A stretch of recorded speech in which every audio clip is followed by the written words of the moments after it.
Okay, hi. So my name is Nicholas Carlini, and I'm going to be talking about my paper, Audio Adversarial Examples, Targeted Attacks on Speech-to-Text. This is joint work with my advisor, David Wagner. So let me give you a little bit of background on what I'm going to talk about before I actually get to the technical details. So what we're going to be looking at is neural networks and automatic speech recognition. And we're going to be trying to look at how we can attack these things. So how they work is we initially take some audio waveform, which is represented just as the raw audio waveform. So this is a sequence of values between -1 and 1. We're going to feed this thing through a neural network. Typically, this is a recurrent neural network because it has variable length. But really, the details aren't that important. The only thing you need to know is it feeds through a neural network, and the output is basically just the output text that we're going to hear that we actually want to recognize. We train this thing end to end, and so this thing is going to operate directly from the raw audio waveform to the output text. In order to train this, what we do is we have training data which consists of pairs of audio, of the input being the raw waveform and the output being the raw text. Now, when we train this, there's a couple difficulties. The first difficulty is the fact that these samples have variable length, but the more important difficulty is the fact that we have no alignment between the audio and the corresponding text. So given the fact that we know that this audio transcribes to some text, we don't know where the text occurs within the audio actually. And that makes it very difficult to train because it's sort of difficult to know how to line these things up before we even try and recognize what it is that's being said. So some people did a bunch of great work a little while ago that introduces a new loss function that's called CTC loss.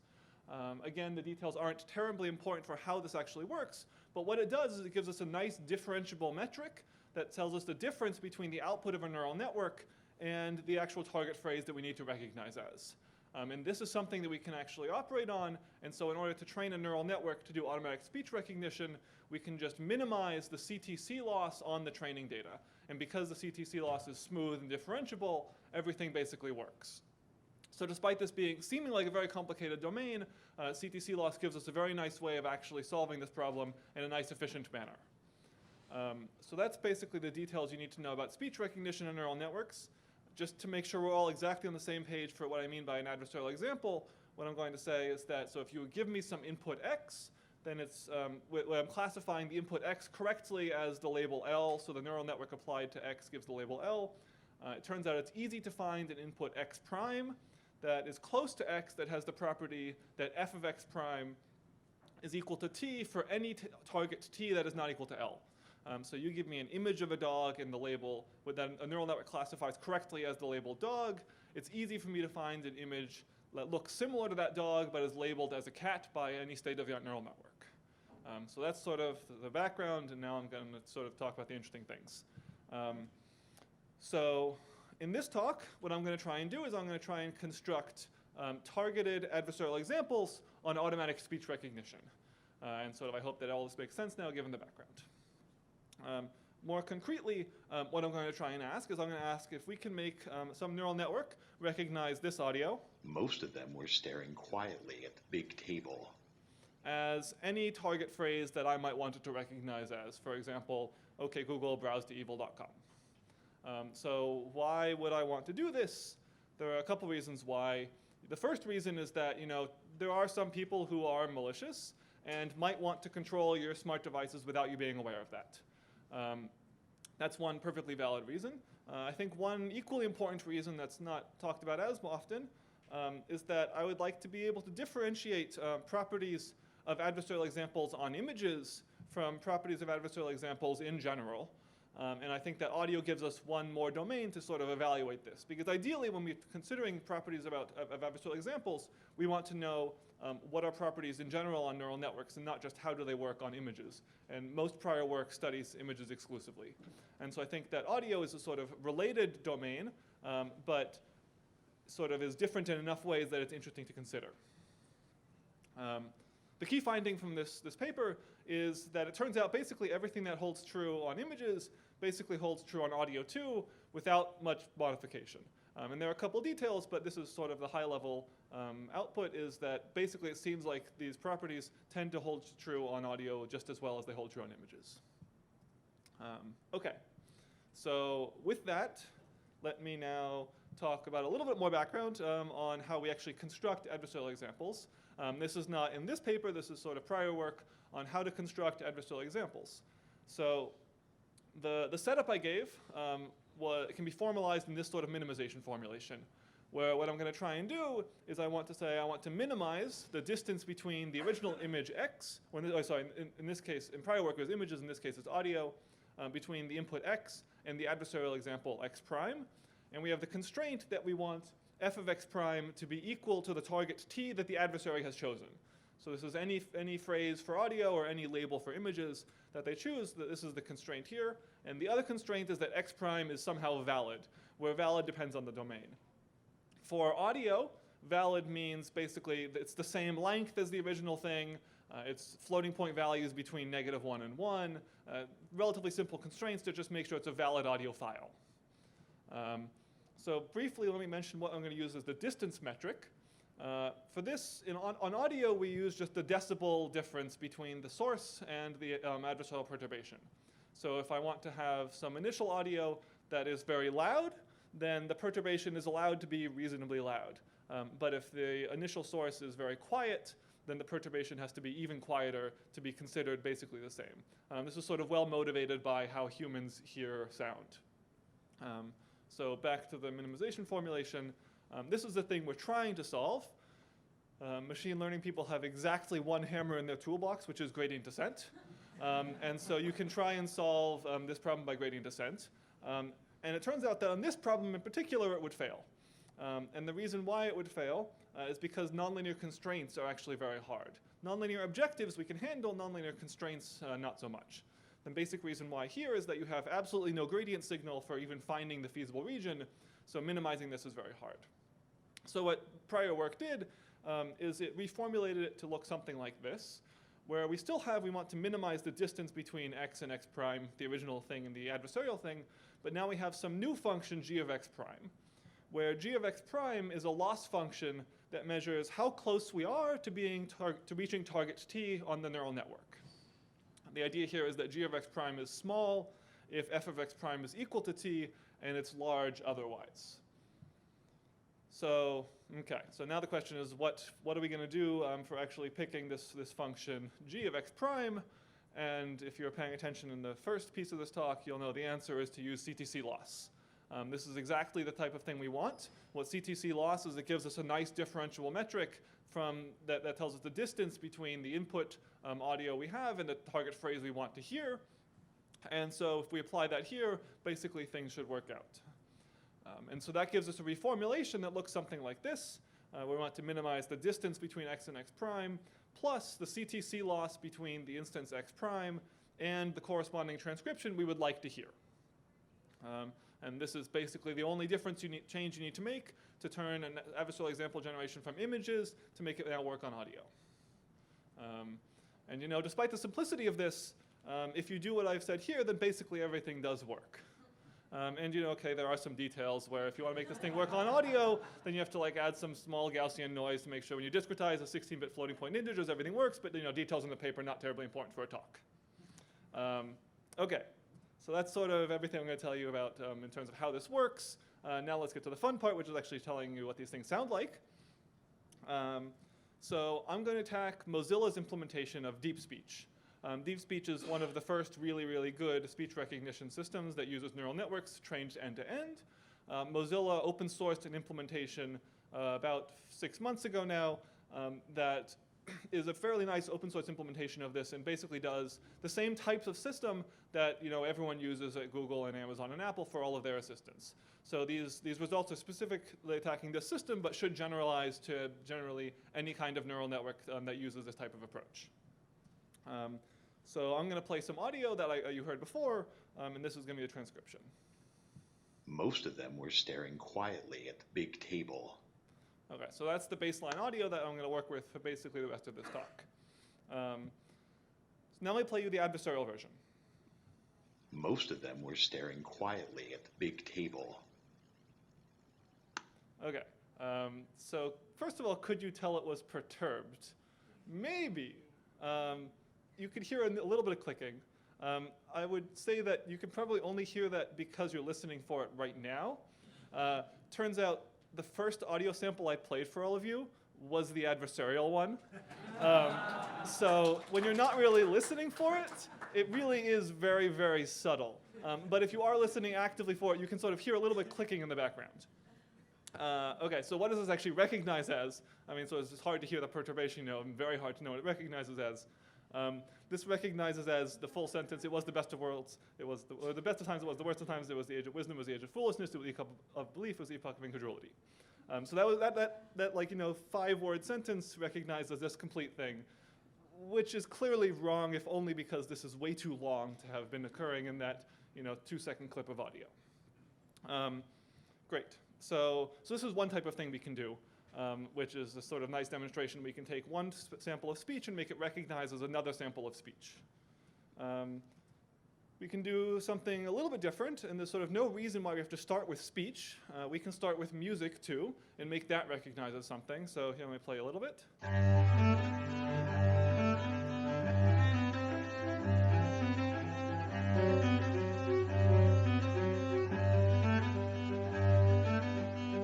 So that's, a short piece of Bach Cello Suite 1. You can hear a little bit of noise going on in the background, but again, if you recognize this through DeepSpeech, what you'll get is the phrase, speech can be embedded in music. Which again, clearly to us, there was no speech there, but this thing believes that this sentence was occurring. And you can sort of do the inverse operation too. You can take something with speech and you can ask for it to hide the speech from occurring at all. So again, I'll play the same thing before. Most of them were staring quietly at the big table. And so this is the adversarial version that DeepSpeech is convinced has absolutely no audio, no speech occurring in it. It's going to recognize this as the empty string. And in particular, you'll notice that this one was even harder to hear the adversarial version for. The perturbation was much quieter, and so one of the interesting findings that we have is it's harder to generate new audio than silence the existing audio. And so if you have some very long phrase, it turns out that that's generally easy to make it map onto some short phrase, because all you have to do is you have to sort of silence the pieces you don't want it to hear. But if you have something that doesn't have any words in it and you want to make it recognized as speech, then you have to make a larger perturbation because you have to introduce new things that will sound like speech. Okay, so that's sort of the things that we did. Let me tell you the one thing we didn't do, and the key limitation of all of this work, is that it only works when we have this directly as an audio waveform and not when played over the air. So in particular, the things that I'm playing out of these speakers are not going to work if I fed them into DeepSpeech. The main reason why is that the perturbation that I've introduced is requires that all of the perturbation remain intact. And if you were to take some piece of it and play it over the speaker, the distortion introduced by the speaker will remove the adversarial piece of this. Turns out that it will also remove a fair amount of the actual quality of the original audio for DeepSpeech, but the important part for this is that it's not going to work when played over the air. I think there are a couple things to think about here. The first one is that prior work, we do know that these types of attacks do work when played over the air. In prior work, we and others have shown that we can do types of things like adversarial examples, not exactly, when played over the air. And so we know that works. And we also know that physical world adversarial examples exist for image recognition. And so these two things coupled together make it probably likely that these types of attacks will also work over the air with audio, but maybe just don't work quite yet.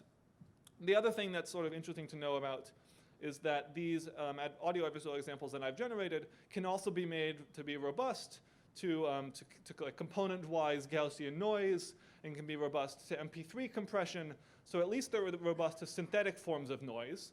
And so again, I don't think it would be too much of a stretch to imagine that they'll work over actual the audio channel for noise there. So that's sort of the things I did and the things that I couldn't do. Let me tell you about the things that I hope that all of you will be able to do in the future, and some new directions for audio adversarial example research. So the first question is sort of this follow-up of this one. Can these attacks be played over the air? I suspect the answer here is yes, but it would be nice for someone to actually demonstrate this, and maybe the answer is no, and it might be interesting to see why. Again, it would be nice to find examples of things that are different between images and audio, and I wasn't able to find any differences here, or any substantial differences. This might be one. The other thing that might be interesting to consider is to ask if the transferability property holds. If you're not sure what this is, the transferability property of adversarial examples says that if you all train a neural network on your private training data, and I train a neural network on my private training data, different architectures, then adversarial examples on mine may transfer to yours. And it doesn't happen 100% of the time, but like 20% of the time it works every time. So the question is, we know this is true on images. Does this work on audio too? I don't know. I only had one system to work on. If someone wants to train another version of DeepSpeech or try another completely different architecture, that might be interesting to evaluate too. This thing is one interesting direction. Related to this, there's some even more interesting work that talks about the possibility of universal adversarial perturbations for images, which says that that there exists, so the standard definition of adversarial example says, for all images there exists a perturbation which makes it adversarial. A universal adversarial example flips this around and says there exists a perturbation that for all images makes it adversarial. And that's known to exist on images. I don't know if that works on audio too, because if it worked on audio, that would be even more interesting, because while I'm talking, someone could in the background be playing some noise sample, which would make it so no matter what it is that I'm saying, they don't necessarily know what I'm saying ahead of time, that perturbation would be introduced to what I'm saying so that they could transcribe this whole thing as whatever it was they wanted. That would be another thing interesting thing you could do. I don't know if you can do that. And the final thing that I think is interesting to consider is to think which defenses will work on the audio domain. So lots of people have tried constructing defenses to adversarial examples. There have been something like 200 of them within the last year or so on arXiv. And one interesting, and basically all of them evaluate exclusively on images. Turns out most of them are also broken on images anyway, but so for the ones which aren't, it might be interesting to try and evaluate, are they effective on audio too, because really what we want out of a defense is we want a defense that makes things robust against adversarial examples in general and not just on images. And so for defenses that only work on images, it might at least be nice to know that they only work on images and aren't just a general purpose defense. So this gives us another way to try and evaluate the properties of defenses. So with that, let me briefly conclude and sort of say that the high-level key takeaway here is that most things that we know are true about adversarial examples on images are also true on audio. And in particular, optimization-based types attacks work very, very well at generating adversarial examples. I think this is an exciting direction for future work. I hope that more people will work on this. And all the code and models and everything is available on my website. It's a lot of fun to play with, so I hope you will do that. Thank you very much, and I'll now take any questions. Thank you, Nicholas. I have the first question. Were most of them white box or black box attacks? Sorry, yes. They are all white box. All white box. So I assume yes, so I should have said that. I assume complete knowledge of the model and knowledge of how everything works. Okay. So do we have any? I was sure we're going to have a lot of questions. While you're passing the mic, actually yesterday on arXiv there was a paper went up that some people started doing this in black box. So it also seems like you can do that too. So you mentioned that a lot of the properties of adversarial examples transfer between images and text in terms of the ability to fool under certain circumstances, but I was curious, there have been lots of kind of theorizing about what properties of data or what properties of models allow adversarial examples to be constructed, and I was wondering if your work on images, like, you felt like it gave you evidence for or against any of those theories about what makes adversarial examples possible. Yeah, I have no idea. Adversarial examples are sort of confusing. I mean, so clearly, like, there are some explanations of why they exist that you can sort of write down mathematically about, like, neural networks behave fairly linearly locally, and you can derive some things there. I don't think that gives me a good intuitive understanding of why they exist. Yeah, Yong Guan from Iowa State University, and I've been tons of work done in the information hiding community on steganography. I'm just trying to understand the difference between this type of work and steganography. Between what types of work? Information hiding, steganography. Steganography. Yeah, so what I'm trying to do here is not really steganography. I don't want to hide a signal in something so that, like, where the other person's trying to listen to it. They're trying to not listen to it. They're trying to actually hear what the main signal is, and I want to make them hear something different by making a small perturbation. The problem here is that this is not at all being intentionally hidden. It's like intentionally not being hidden. And so it would be probably not terribly effective at steganography for that reason. Hi, you mentioned that the over-the-air would probably not work currently. Wouldn't that tell you then that it's fragile, the adversarialness is fragile, and that the solution would be just to low-pass filter and train your network that way? Yeah. So all perturbations. So perturbations do at least make this non-adversarial. A low-pass filter in particular is not effective. I tried that as one of the possible synthetic forms of noise. Basically, the question is, once you can give me a noise model, I can build that into my perturbation and make it robust to that form of noise. So the main question for making it work over the air is, what is the noise model when played over the air? So in prior work, when we did this, the noise model we used was actually playing the things over the air. And so we did some things generating things that sound to us like white noise, but recognize to devices as speech. And it took like 12 or something hours of playing the same sample over and over and over the air. And it worked, but it was a lot of effort. I didn't want to do that again here. I think it would be interesting to see if you could try and do something without having to resort to doing that. But in practice, I think that could be one direction of doing it. Hi. One of the future work that's really interesting, you said like which different works on the audio domain. But I'm curious that is that possible to detect instead of defense for those adversarial audio? Yeah, is it possible to detect adversarial examples? On images, it's turned out to be quite hard. A bunch of people have proposed detection schemes for images, and we've broken most of them. On audio, I don't know. No one's tried it. The general problem is, what are you going to use to detect adversarial examples? Most people answer neural networks because they're good at detecting differences between things. But neural networks have adversarial examples, and so you design an adversarial example that is both adversarial to the original classifier and adversarial to the detector and not being detected there.